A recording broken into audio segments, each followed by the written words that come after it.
उसी शिव को हमने अपने गुरु माना है। कोई हमको आपको क्या तंग करेगा? अरे तंग करते हैं हमारे कर्म फल, हमारे आपके संस्कार। और अगर आपका गोसाई आपको तंग करता है तो उसको गोसाई मत कहिए, आप उसको गोसाई कह के गोसाई लोगों को गाली दे रहे हैं। शिव को गुरु मानने से कोई देवता नाराज होता है क्या? वो देवता तो नहीं हो सकता है, असंभव। और राक्षस भी नहीं हो सकता है, इसीलिए कि शिव के तो जितने गण कहे जाते हैं सब के सब राक्षस हैं, कोई देवता नहीं है। यानी शिव से आप संबंध जोड़ेंगे तो न राक्षस बिगड़ेंगे न देवता बिगड़ेंगे। अब कौन बिगड़ेंगे कहना हमसे माइक पर कहवा रहे हैं। आगे चलिए।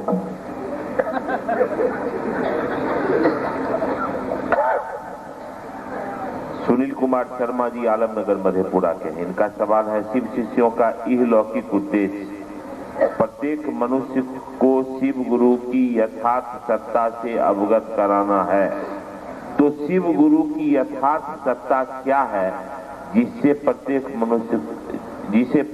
मनुष्य को बताएंगे? कल सुबह तबीयत ठीक रही तो इसका उत्तर दूंगा। मैं दवा खा के बोल रहा हूँ, थोड़ा भारी है। वैसे पंक्ति मेरी है शिष्यानुभूति की, कल अगर समय मिला तो बताऊंगा। आगे दूसरा सवाल इन्हीं का है, इस कालखंड में बाह्य गुरु कौन जिन्हें आंतर गुरु होना है या हो रहे हैं, कृपा करके समझाने की दया करें। ये अभी मेरी ही पंक्ति आप कोट करके सवाल कर रहे हैं शिष्यानुभूति की, इसको भी आगे ले चलिए, इसको समझाने में थोड़ा समय लगेगा।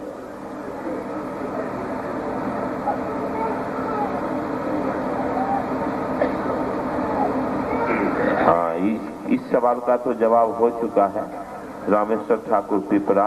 लेकिन शिव गुरु ही सब कुछ है। शिव के अलावा और देवता, देव या शक्ति हैं, इसे त्रिदेव कहते हैं। ब्रह्मा विष्णु महेश में कौन बड़ा है? यदि शिव महेश बड़ा है तो ब्रह्मा विष्णु पहले क्यों नहीं नाम आते हैं? पहले से क्यों नाम आते हैं? इसका उत्तर दे दें? देते हैं। क्या सवाल है? शिव गुरु ही सब कुछ है। शिव के अलावा देव या एक बात बताइए,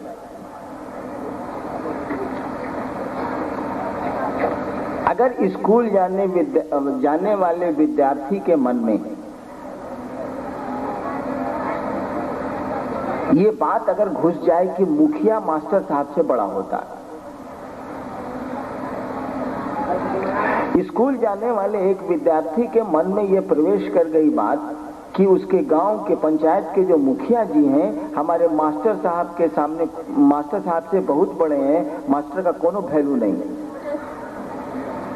जिंदगी में कभी वो पढ़ेगा।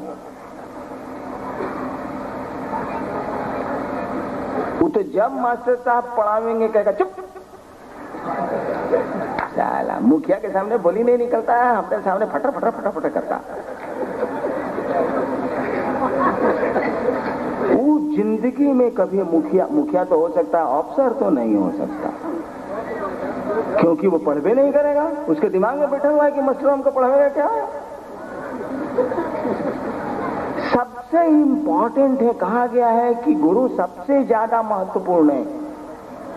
गुरु उपाय है पल प्रतिपल के। कहा जाता है मोक्ष मूलम गुरु कृपा। कहा जाता है कि गुरु से बड़ा कोई दानी नहीं हो सकता है, कि वो इसीलिए कि वो ज्ञान का दान देते हैं, मोक्ष का दान देते हैं, दया का दान देते हैं। वो इस लफड़े में क्यों पढ़ते हैं कि महादेव बड़ा है, कि विष्णु बड़े हैं, कि राम बड़े हैं, कि हनुमान बड़े हैं। अरे विद्यार्थी के मन में जहां आया कि मास्टर साहब से क्या पढ़ा है, ससुरा कभी वो पढ़ेगा नहीं, पढ़िए नहीं सकता। शिष्य के लिए तो गुरु सब कुछ होता है। जब आप शिव को गुरु मानते हैं तो शिव के रूप, देवता के रूप में हो सकता है वो चाकर हो और देवताओं के, हमको नहीं पता। मुझको नहीं जानकारी है कि महादेव का स्टैंडर्ड क्या है और देवताओं का स्टैंडर्ड क्या है। वैसे नाम से तो बुझाता है महादेव, नाम में बोलता है देवताओं का बॉस है। वैसे चलिए मैं मानता हूँ, स्वीकार कर लेता हूँ आपके कहने पर कि यह महादेव सारे देवताओं की चाकरी करता है, नौकरी करता है, लेकिन दूसरे कोई देवता गुरु नहीं है शिव को छोड़ के।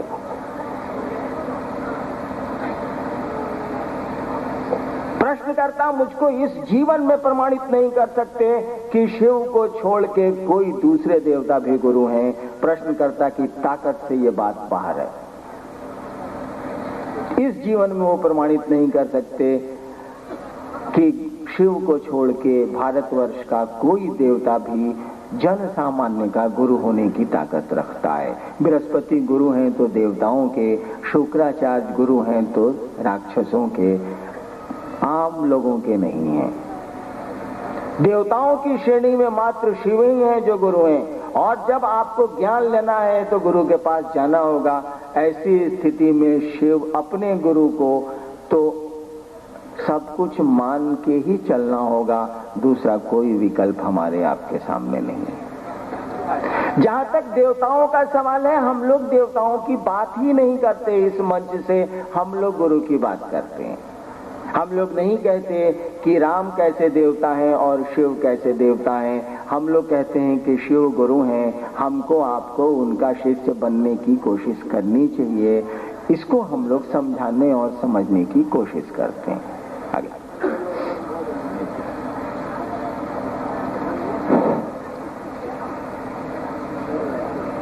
हम शिव शिष्यों का प्रणाम शिव गुरु के चरणों में कैसे पहुंचेगा, इसका रहस्य समझाने की कृपा करें। शिव शिष्य परिवार सीतामढ़ी एवं दरभंगा।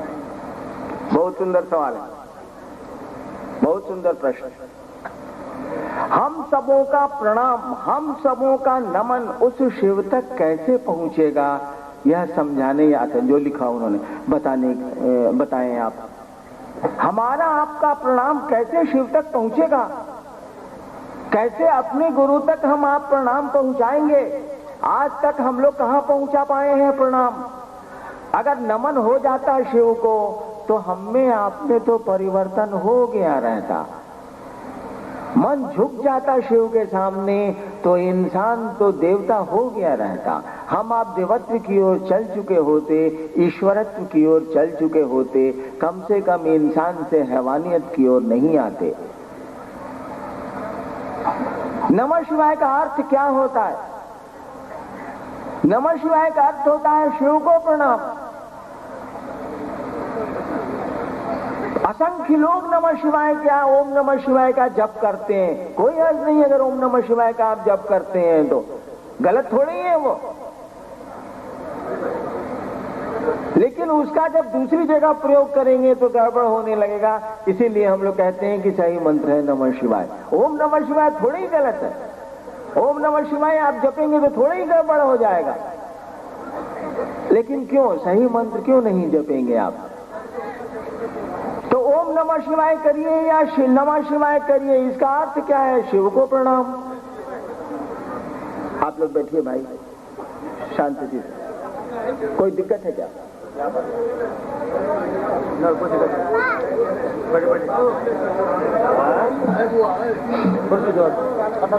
चढ़ाएं दिए भाई, प्रसाद चढ़ा रही है तो चढ़ाएं दिए, काहे हल्ला कर रहे हैं? नमः शिवाय का क्या अर्थ होता है? उस शिव को प्रणाम।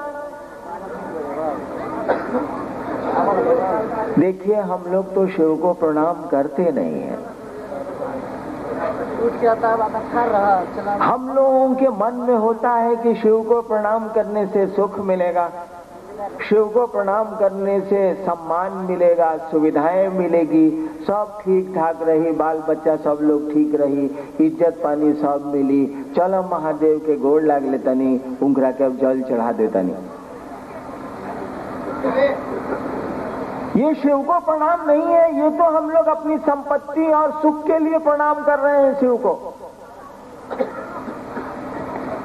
बड़ी तन्मयता से टांगी खोज रहे हैं। काहे के लिए? तो पेड़ काटना है। टांगी से थोड़ी ही मोहब्बत है, पेड़ काटना है, पेड़ की जरूरत है, इसीलिए टांगी खोजी जा रही है। सुख चाहिए, सम्मान चाहिए, सुविधा चाहिए, बीमारियों से निवृत्ति चाहिए, कष्ट से आदमी निदान चाहता है तो शिव के पास चला जाता है। ये निदान को प्रणाम है, शिव को प्रणाम नहीं है।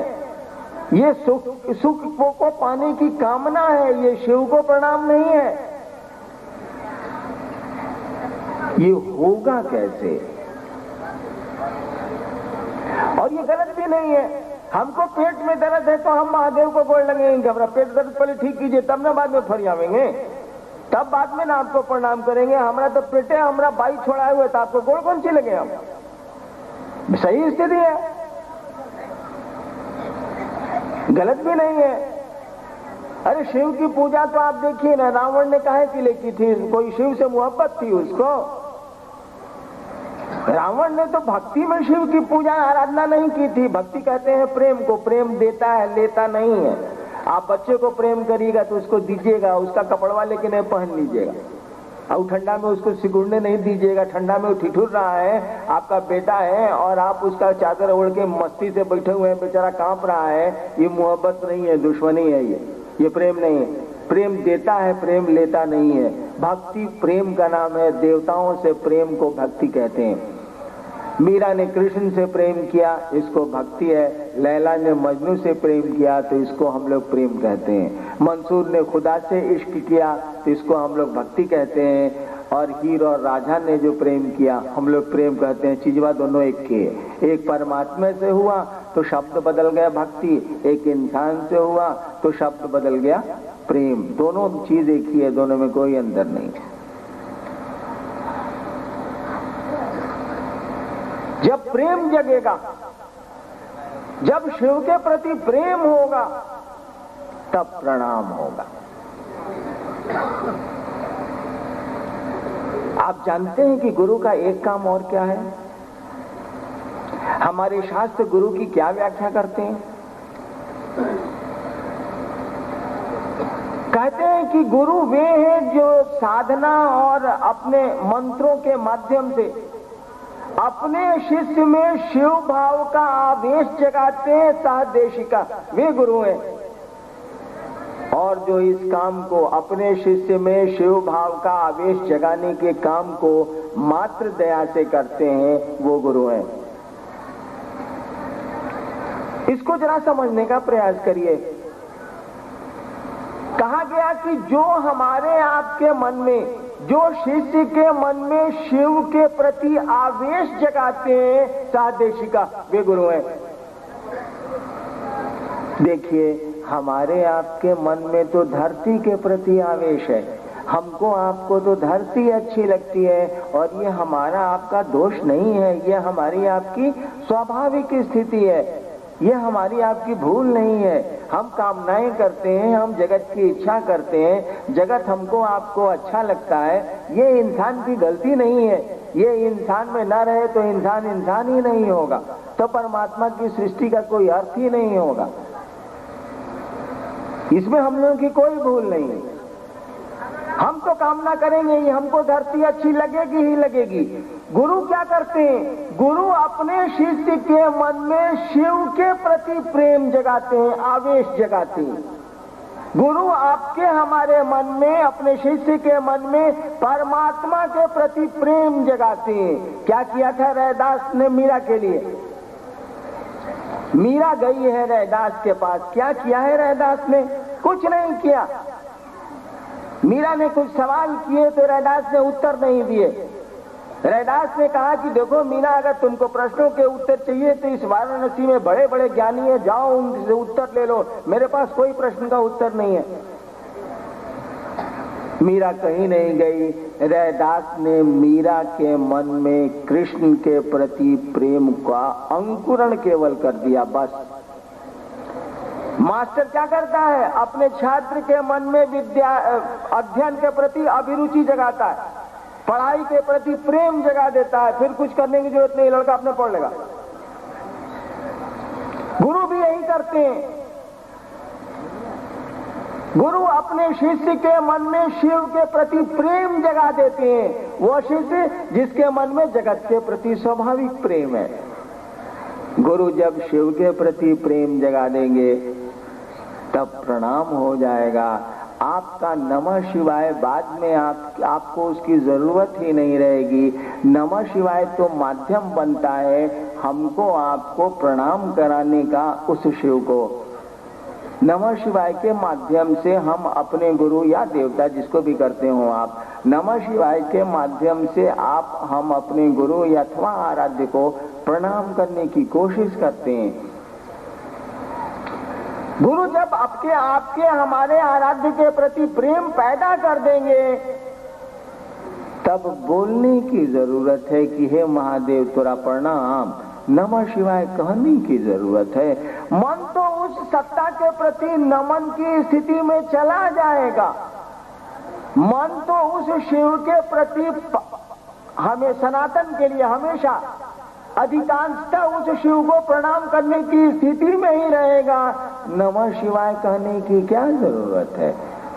नमः शिवाय तो एक सहारा देता है हमको आपको उस गुरु को या उस देवता को प्रणाम करने का। प्रणाम हो नहीं पाता है, बिना गुरु की दया से प्रणाम नहीं हो सकता है। गुरु दया करते हैं तो मन धीरे धीरे उस गुरु सत्ता को, उस देवता को, उस गुरु सत्ता को प्रणाम करने की स्थिति में जाने लगता है। और जब मन ही उसको प्रणाम की स्थिति में जाने लगेगा तो शब्दों के सहारे की कोई जरूरत नहीं है। कहाँ आप जिसको बहुत मानते हैं कहते हैं, दिन भर कहते हैं प्रणाम प्रणाम प्रणाम प्रणाम, कहाँ कहते हैं, लेकिन आपका मन उसके सामने नत होता है, उसके बिना आपको तो चैन ही नहीं मिलता।